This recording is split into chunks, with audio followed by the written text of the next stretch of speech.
Hello दोस्तों, स्वागत है आप सभी का आपके अपने YouTube channel white page exam पर। तो दोस्तों, आप सभी के लिए मैं लेकर आ गया हूँ आपकी डिमांड पर कक्षा 10 वाणिज्य कॉमर्स जो 2023 के लिए बहुत ही इंपॉर्टेंट होने वाले हैं।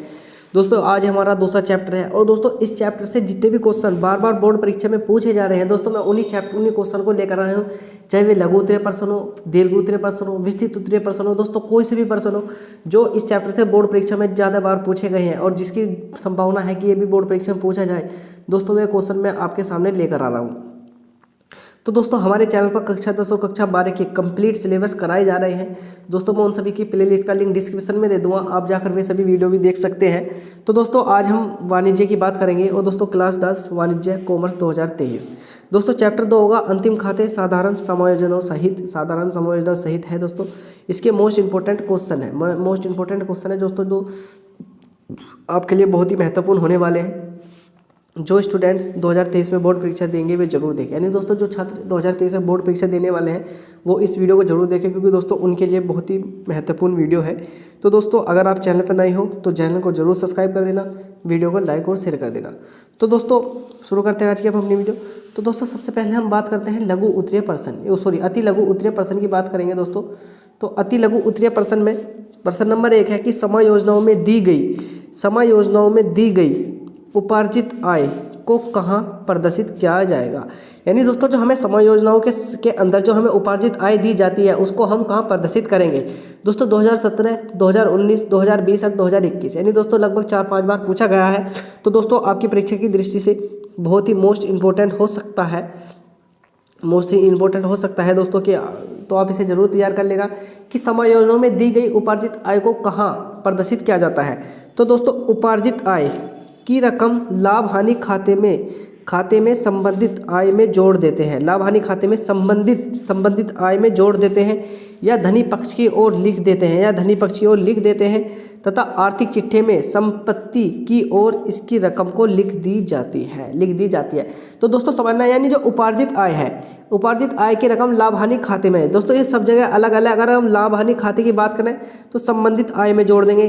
अगर पूछता है कि समायोजनाओं यानी उपार्जित आय कहाँ रखते हैं, तो दोस्तों अगर पूछता है कि लाभ हानि खाते में उपार्जित आय कहाँ रखेंगे, तो दोस्तों उसमें कहाँ रखेंगे, ये संबंधित आय में जोड़ देते हैं। क्या करेंगे दोस्तों, संबंधित आय में जोड़ देते हैं। और अगर धनी पक्ष की ओर या धनी पक्ष की ओर लिख देते हैं तथा आर्थिक चिट्ठे में संपत्ति की ओर इसकी रकम लिख दी जाती है। और दोस्तों अगर आर्थिक चिट्ठी की बात करेंगे, दोस्तों आर्थिक चिट्ठे में जो है इसकी संपत्ति की ओर इसकी रकम लिख दी जाती है। आर्थिक चिट्ठी के अंदर कहाँ लिखेंगे, इस रकम को संपत्ति के अंदर लिख देंगे। तो दोस्तों आप इसे ध्यान रखना, आपकी परीक्षा की दृष्टि से बहुत इंपॉर्टेंट है। दोस्तों मैं बात करता हूँ दूसरा क्वेश्चन है कि डूबता ऋण से क्या तात्पर्य है। तो दोस्तों 2012, 2015, 2017, 2019 और 2020, 12, 15, 17, 19 और 20 दोस्तों ये भी 5-6 बार पूछा गया है।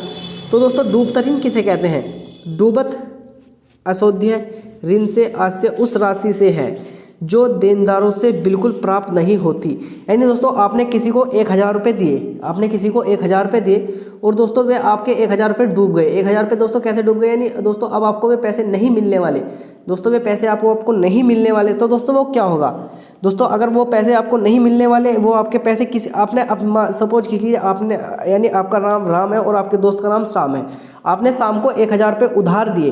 तो दोस्तों अब वो आपके पैसे, राम मना कर रहा है कि मैं आपके पैसे नहीं दूंगा। तो दोस्तों आपका क्या हुआ, दोस्तों आपका पैसा डूब गया। तो वो क्या कह रहा, डूबत असोध्य ऋण से आस्य उस राशि से है जो देनदार से बिल्कुल प्राप्त नहीं होती। यानी दोस्तों राम ने कह दी कि मैं अब आपके पैसे नहीं दूंगा यानी राम ने शाम से कह दी कि शाम अब मैं तेरे पैसे बिल्कुल नहीं दूंगा। ये शाम से कह रहा है राम नहीं, अर्थात डूब जाती है, इससे व्यापारी को हानि होती है। यानी दोस्तों अगर आप कोई व्यापार कर रहे हो, मान लीजिए कि आप ब्याज के पैसों पर व्यापार कर रहे हो और आपने किसी को 1000 रुपये दे दिए, तो दोस्तों एक तो आपको उसका ब्याज भी नहीं मिलने वाला, और दोस्तों ब्याज के साथ में आपने जो उसे 1000 की रकम दी थी दोस्तों, अब आपकी वो भी रकम नहीं मिलने वाली। तो दोस्तों आपकी वो भी रकम नहीं मिलने वाली। तो दोस्तों अगर आपसे कोई पैसे ले लेता है तो दोस्तों इसमें आपका नुकसान होगा या हानि होगी, तो दोस्तों इसमें आपकी हानि होगी, सीधी सी बात है। तो इसमें व्यापारी की हानि इसमें व्यापारी की हानि होती है। अन्य हानियों के समान इस हानि का लेखा करना उचित होता है।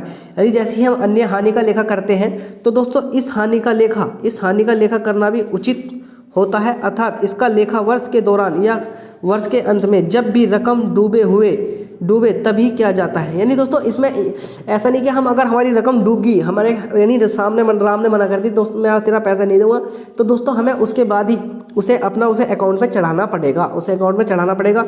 इसका लेखा वर्ष के दौरान या वर्ष के अंत में जब भी इसकी रकम डूबे तभी किया जाता है। डूबत ऋण के कारण ऋणदाताओं में कमी आ जाती है। डूबत ऋण के कारण ऋणदाताओं में कमी आ जाती है। यानी दोस्तों जो डूबत ऋण है उसके कारण क्या होगा दोस्तों, उसके कारण ऋणदाताओं में कमी आ जाती है। डूबत ऋण के कारण ऋणदाताओं में कमी। ऋणदाता का मतलब दोस्तों कैसे, यानी अगर ज़्यादा ऋणदाताओं का पैसा डूब रहा है तो दोस्तों जो ऋण देने वाले यानी जो लोन देने वाले हैं उनमें कमी आ जाएगी। यानी अगर आपका पैसा बार बार डूब रहा है तो दोस्तों आपका बिजनेस तो ठप हो जाएगा ना। तो क्या कह रहा है कि इसमें ऋणदाताओं में कमी आ जाती है। अब मैं इसमें पूछा है क्वेश्चन नंबर 3, बेचे गए माल की लागत ज्ञात करने का सूत्र लिखे। यानी दोस्तों आपने बेच दिया माल और उसकी लागत क्या थी, उसका अगर हमें उसकी लागत ज्ञात करनी है तो उसका सूत्र क्या होगा। दोस्तों ये भी बहुत ही महत्वपूर्ण क्वेश्चन है। बेचे गए माल की लागत प्रारंभिक रहती है प्लस क्रय प्लस प्रत्यक्ष व्यय माइनस अंतिम रहती है।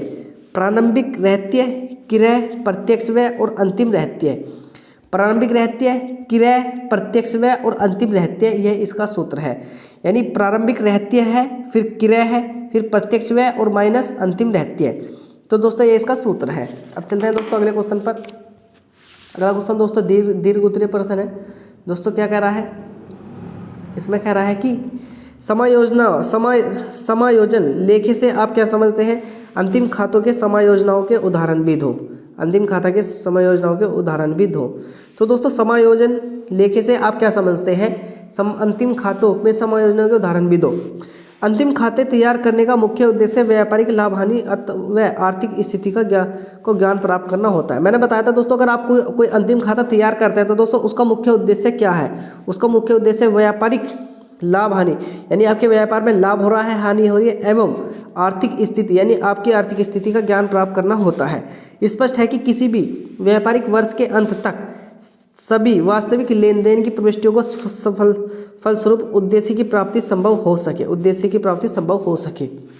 क्या कह रहा है दोस्तों, वो कह रहा है कि ज्ञान प्राप्त करना होता है। स्पष्ट है कि किसी भी व्यापारिक वर्ष के अंत में, आप सभी जानते हैं कि जो भी कोई भी व्यापारी होता है वो वर्ष के अंत में अपना जो उसने एक साल में खर्च करा, एक साल में खर्च करा और एक साल में क्या कमाया दोस्तों, इस सब का वो एक चिट्ठा तैयार करता है। वर्ष के अंत में सभी वास्तविक लेन देन की प्रविष्टियों को फलस्वरूप इस उद्देश्य की प्राप्ति संभव हो सकती है। परंतु कुछ लेख ऐसे हैं जो कि स्वयं तकनीकी से प्रवृत्ति होने के कारण अर्थात व्यापारी के होने के कारण अथवा व्यापारी की भूल के कारण अन्य कारणों से अनिवार्य हो जाते हैं कि ऐसे लेन देन का लेखा पुस्तकों में कर लिया जाता है। अतः वर्ष के अंत में व्यापार की वास्तविक आर्थिक स्थिति ज्ञात करने के लिए जिन लेन देनों को पुस्तक में सम्मिलित किया गया है वे समायोजन के लेखे या संशोधन के लेखे कहलाते हैं। अब अंतिम रहती है कि समायोजनाएं, दोस्तों अंतिम रहती की महत्वपूर्ण समायोजनाएं हैं। अंतिम रहती है अदंत व्यय, पूर्वदत्त व्यय, उपार्जित आय, पूंजी पर ब्याज, संपत्तियों पर हानि, आहरण पर ब्याज, लेनदार पर छूट के लिए संचय, देनदार पर छूट के लिए संचय और अनाउपार्जित आय दोस्तों इसके अंतर्गत रखी गई है। तो अंतिम रहती है अदत्त व्यय, पूर्वदत्त व्यय, उपार्जित आय, पूंजी पर ब्याज, संपत्तियों पर हानि, आहरण पर ब्याज, लेनदार पर छूट के लिए संचय और दोस्तों अनुपार्जित आय दोस्तों ये 10 क्या है दोस्तों, ये 10 अंतिम खातों की समायोजनाएं हैं। अब मैं बात करता हूँ दोस्तों, इसका अगला क्वेश्चन है कि दोहरा लेखा प्रणाली क्या है, इसको बताइए। दोहरा लेखा प्रणाली क्या है दोस्तों, इसको बताइए। तो दोस्तों दोहरा लेखा प्रणाली समझेंगे हम। दोहरा लेखा प्रणाली क्या है दोस्तों, इसका आशय एक लेन देन के अलग अलग दो खाते लिखने से होता है। यानी दोस्तों दोहरा लेखा प्रणाली क्या है, यानी एक ही लेनदार है और उसके दो खाते, एक लेनदार के अलग अलग दो खाते, यानी दोस्तों एक आदमी है और उसके खाते कितने हैं, उसके खाते हैं एक खाता है, एक खाता है, यानी एक आदमी के दोस्तों दो खाते हैं, एक लेनदार के दो खातों से है। प्रत्येक लेन देन के दो पहलू होते हैं, यानी दोस्तों अगर प्रत्येक लेन देन के दो पहलू होते हैं, प्राप्ति पहलू, यानी दोस्तों इसे ध्यान रखना, प्रत्येक लेन देन के क्या पहलू होते हैं, दो पहलू होते हैं, प्राप्ति पहलू और देयता पहलू। प्राप्ति पहलू का मतलब लेने वाला पक्ष और देयता पहलू का मतलब देने वाला पक्ष। तो उदाहरण के लिए समझिए, मान लीजिए कि आप एक व्यापारी हैं, मान लीजिए कि आप एक व्यापारी हैं और आपने एक व्यापारी ने अनिल से, यानी मान लीजिए कि आप एक व्यापारी हैं और आपसे अनिल ने 1000 रुपये का फर्नीचर उधार खरीदा। फर्नीचर क्या करा दोस्तों, अनिल ने आपसे 1000 रुपये का फर्नीचर उधार खरीदा। इस लेन देन में दो खाते प्रभावित हुए, फर्नीचर खाता और अनिल का खाता। यानी इस लेन देन में दो खाते प्रभावित हुए, एक तो फर्नीचर का खाता और एक अनिल का खाता, क्योंकि इस लेन देन में व्यवसाय को फर्नीचर प्राप्त हुआ है। व्यवसाय को क्या फर्नीचर प्राप्त हुआ है, यानी दोस्तों अनिल ने आपसे 1000 रुपये उधार लिए, तो इसमें 1000 रुपये का फर्नीचर उधार लिया, तो इस लेन देन में दो खाते प्रभावित हुए, एक तो फर्नीचर खाता और दूसरा अनिल का खाता, क्योंकि दोस्तों आपके पास से फर्नीचर भी गया है और किस पे गया है, अनिल पर गया है, तो इसमें दो खाते प्राप्त हुए। तो अतः फर्नीचर लेन देन का प्राप्ति पहलू, तो दोस्तों जो फर्नीचर है इस लेन देन का प्राप्ति पहलू या लेने वाला पक्ष तथा व्यवसाय को यह फर्नीचर अनिल ने दिया है, अतः अनिल इस लेन देन का देयता पहलू है या देने वाला पक्ष है। अतः लेन देन एक साथ ही दो मदों अथवा दो खातों अथवा फर्नीचर खाता और अनिल का खाता प्रभावित कर रहा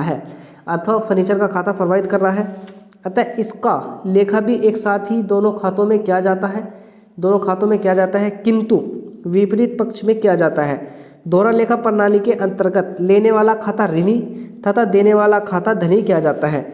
दोहरा लेखा प्रणाली के अंतर्गत लेने वाला खाता ऋणी तथा देने वाला खाता धनी किया जाता है।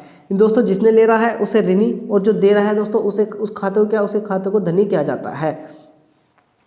तो दोस्तों ये थी हमारी कॉमर्स को लेकर भी वीडियो। दोस्तों जो कॉमर्स के जो चैप्टर 2 है दोस्तों, इससे जितने भी मोस्ट इंपॉर्टेंट क्वेश्चन बन सकते हैं दोस्तों वो सारे मैंने आपको इस वीडियो के अंतर्गत बता दिए हैं। तो दोस्तों की आई होप कि आप सभी को ये वीडियो अच्छी लग रही होगी। और दोस्तों अगर आप कक्षा 10 और कक्षा 12 के किसी भी सब्जेक्ट की तैयारी करना चाहते हैं दोस्तों, 12वीं में और 10वीं में टॉप करना चाहते हैं, तो दोस्तों आप हमारे चैनल के साथ जरूर जुड़ जाइए, क्योंकि दोस्तों मैं इस चैनल पर कक्षा 10 और कक्षा 12 के मोस्ट इंपॉर्टेंट क्वेश्चनों की सीरीज चला रखी है, जिसमें आपके कक्षा 10 और 12 के बहुत ही मोस्ट इंपॉर्टेंट क्वेश्चन मैं इस वीडियो में करा रहा हूँ, अलग अलग वीडियो में। तो दोस्तों मैं उन सभी वीडियो का लिंक डिस्क्रिप्शन में दे दूँगा, आप जाकर वहाँ से भी वीडियो देख सकते हैं। तो दोस्तों आई होप कि आप सभी को ये वीडियो अच्छी लग रही होगी। तो दोस्तों अगर आपको ये वीडियो अच्छी लग रही हो तो दोस्तों आप अपने दोस्तों तक जरूर शेयर करें और दोस्तों चैनल को जरूर सब्सक्राइब कर देना। तो दोस्तों मिलते हैं अगली वीडियो में, तब तक के लिए थैंक्स फॉर वॉचिंग।